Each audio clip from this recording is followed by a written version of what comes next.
Okay, in this video, I'm going to talk about a portable audio recorder, the Zoom H4n Pro. I'm going to talk about the specifications, go over the features, and tell you some things maybe you didn't know right here, right now.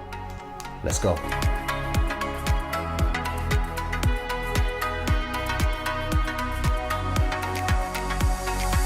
So I guess the first question is going to be, what exactly is this H4n Pro? And why would I need it, right? Well, if you're into music recording, vocal production, film and video, sound effects, podcasting, or recording interviews, corporate functions, creating YouTube content like I'm doing right now, well, this might be the most important thing that nobody ever gave you. You see, even though this was introduced in 2009, it has still retained its quality and performance in 2020. It's kind of like Harley Davidson. You know, you bought it yesterday, but today it's worth more than you paid for it. So to turn this thing on, just hold the power button for 2 seconds. The USB port is for connection to your Mac or PC.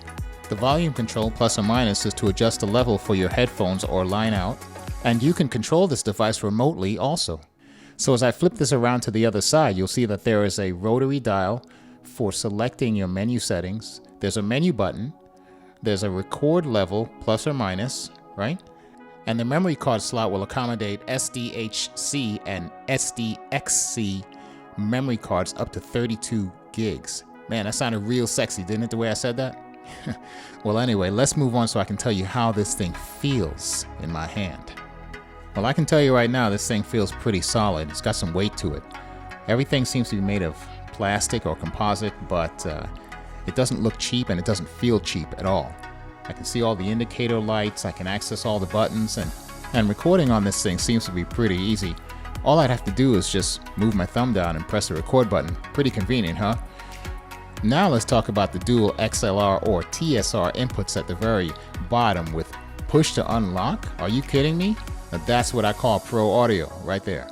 And in between, you'll find your external power ports, so you can use that 5-volt adapter so you won't have to be changing batteries all day. So on the back, we have a 35mm external mic input where you can plug your lav mic into. And just under that is a built-in speaker. And here's how it sounds. Hi everybody, this is Mike Sytes, just doing a test on this speaker. Doesn't quite sound like my professional studio monitors, but it'll do. The battery compartment will accommodate 2 AA batteries. I recommend that you use either alkaline or rechargeable batteries if you want to get more than 15 hours of record time. And you probably noticed the stamina switch on the top right, which conserves your battery but compromises your audio quality. It's kind of like a marriage, you know, when you can't take her out to dinner and hang out with your friends at the same time, right? You get that? So now let's talk about the built-in microphones. You know, I didn't even know they had this feature on here. 90 degrees or 120 degree settings. You can adjust the pattern. So for example, if you had someone directly in front of you, you would need to set both microphones at 90 degrees. But if you had 2 people on each side of you, then you would set both microphones to 120 degrees. So therefore, the result will be a left and right stereo recording. Awesome feature. I tried this out and I'm going to tell you something. It sounded amazing. I know exactly why this is a necessary device when you're out in the field and you need to have something for your filmmaking, your production, or your sound effects. Awesome. Now let's talk about the external memory cards. You know, I always thought that bigger was always better, but you know, it's a lot easier for me to maintain my files on a 16GB card and still get 24 hours of recording on this 16GB card, SDHC. That's crazy. So assuming if I had a 32GB SD card, which is the maximum I can put in this thing, right? That I would get 48 hours of recording. Listen, I can go out and get a $50,000 Mac Pro like everybody else is talking about on YouTube, right? But do I actually need that? Let's turn this thing on and see if we've got good value here for the money. Notice that your current firmware will appear on startup, and you can also access the firmware in your menu settings. And there is something else I gotta tell you. Uh-oh, y'all are saying, what is it now, Mike? This thing took 26 seconds to boot up from start to finish. But you know something? I'm still happy right now that I didn't get that $50,000 Mac Pro, right? So you notice that you have a mode light indicator at the very top, stereo, 4-channel, or MTR, which stands for multi-track recording. On the side, you'll see that there's an indicator of your sample rate, which is now set at 44.1, 16-bit, right? And I've also got those input selector buttons at the very bottom. When it's set to mic, that means that the built-in microphone is going to be active. And 1 and 2 means that those dual XLR at the very bottom are going to be operational. So all this stuff sounds really good, right? But I'm going to have to start recording sometime. Let me show you how to do it. If you press your record button once, it will go to standby mode. You see it blinking right now on standby? It is waiting for you to record, but before that, it's showing you exactly what it's going to look like before you start recording. Kind of like going on a blind date, right? And knowing what that person's going to look like before you actually see them. Don't you wish they had this option on that dating website that you signed up for last month? So you can see even in standby mode that I can still adjust my record levels for my microphone. And if you don't remember what mic you're currently using right now, well, remember, you're the one that pushed that button to make that light turn red, didn't you? Well, I got another button for you to push. Go ahead and hit that notification and subscribe if you like what I'm doing in this video so far. Let's move on. Now let's take a look at the menu system and see what's inside of this thing. Do you remember I told you about your rotary dial at the very top? Well, you'll be able to turn to scroll or push to select any menu option. Once you press your menu button, it will put you into your menu settings, and you can use your scroll wheel to move or push to select. You see right now I'm on File, moving to Input, moving to Record, scrolling again to Tool where my metronome is, right? Play Mode, System, really important there, SD card, USB, I just showed you that port, Mode Selection, really important right there, I'm gonna go through that. And then we're back to Folder, real easy. And as you can see, I just pushed to access my folders, and I've got a total of 4 that I can utilize to access all of my audio that I've recorded. On the input settings, you'll see that I have low cut, right? I've got compression and limiting built in. Wow, who would ever think that I'd be able to have a compressor built onto this little device? Monitor on or off, half link on or off. I've got level auto off, mono mix, MS matrix, and here's this, phantom power, 24 volts or 48 volts. Wow, plug in on or off, and I'm back to low cut again. You see what my finger's doing right now on that rotary dial? Turning to scroll and pushing to select. I can go ahead and check out all of the frequencies for this low cut right now. 80 hertz, 98 hertz, 115, all the way up to 237 hertz. Let me push the menu button again so that way I can get back to my previous menu. So now that this thing's got me so hooked, I want to go check out the built-in compression and limiting and see what kind of presets they got going on in this thing. Notice compression 1, 2, and 3 already have presets assigned. General, vocal, drums. And then we can check out the presets on the limiters for general, concert, studio. It's really cool. I really think that this is a great feature to have on a portable device like this. And what makes this even better is that I can turn these features off if I want to, but there's a whole bunch of features in here that I haven't ventured into yet, and I can tell that this thing is just packed with features.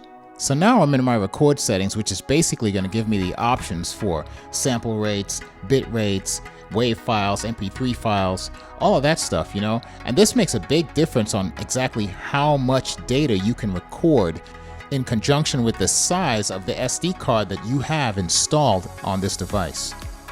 Now on the MP3 side, you see that there's kbps, right? That stands for kilobits per second. That's basically your data transfer speed. So 320 kbps means 320,000 bits per second. See? You didn't know that, huh? I taught you something new today. Well, go ahead and smash that like button if you like what I'm doing. And you see my little soldier friend right there? You know, if I were you, I'd give him a like too. Now let me talk about something that's really got me excited. Did you know that you can use the USB connector as not only a storage or file transfer, but you can also set this thing up to be an audio interface device to your computer? That is simply brilliant. Beyond brilliant, I should say. So the first thing you do is just plug the mini USB cable into the side port on your H4n Pro. Then take the other side, plug it into the USB port on your Mac or Windows computer. I already checked, Both of those type of computers are compatible with this device.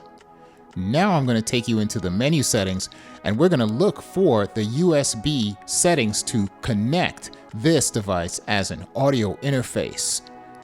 Again, use your rotary dial to scroll through the menu system. Then, once you've found USB, press to select.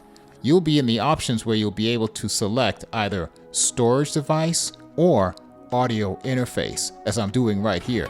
Press to select, and then you'll have the option to be able to choose either one. You already know what I'm going after, audio interface. And once you've made that selection, the device will ask you to select a sample rate or frequency at which you're going to be recording at. I've chosen 48 kilohertz. And as soon as I connect this baby, my audio interface will be active, and I'll be able to see both signal levels on my device and my computer. How's that? Huh. I bet you thought this was just going to be another boring unboxing video, right? So now let me touch on something that's really going to knock your socks off. Did you know that this thing is a multi-track recorder that you can record either in stereo, 4-channel, or MTR, multi-track recording mode? Well, guess what? I'm setting this thing up in mode right now. Stereo, 4-channel, or multi-track recorder. Notice that I'm about to have 4 recording channels, and the top indicator light just changed over from stereo to 4-channel.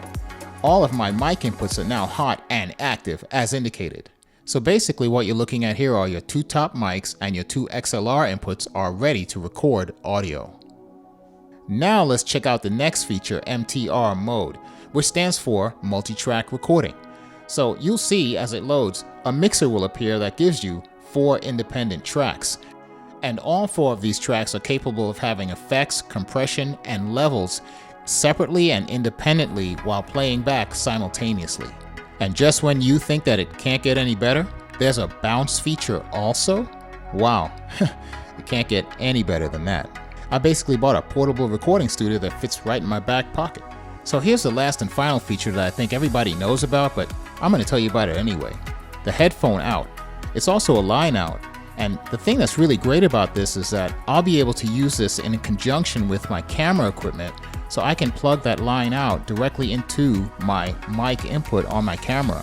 So my overall evaluation of this thing is that I'm impressed, and it has great features with excellent sound quality. And if you're planning on picking up one of these things, either new or pre-owned, well, they go for about $200 new. You can get them on eBay for about anywhere from $100 to $125. Really good investment, I think. All right, you guys, thank you so much for letting me do this video for you. You know something? It's a really nice recorder. You know, a lot of features that I didn't even know about, but I know now. You do too, all right? Next week, I'm gonna have some more audio stuff. You know, I'm doing some sound treatments in the studio right now. I'll keep you updated on that too. A little project, you know, try to cut down the echo in this room. Really been a pain in the neck, if you know what I mean, trying to get this thing done. But I'm working on it, getting better, okay? Every day, you guys see that already. Hit that notification bell, okay? So get the notifications on my video. Like, comment, subscribe, and until then, live every day, laugh beyond words, right? And learn. Peace. See you on the next one.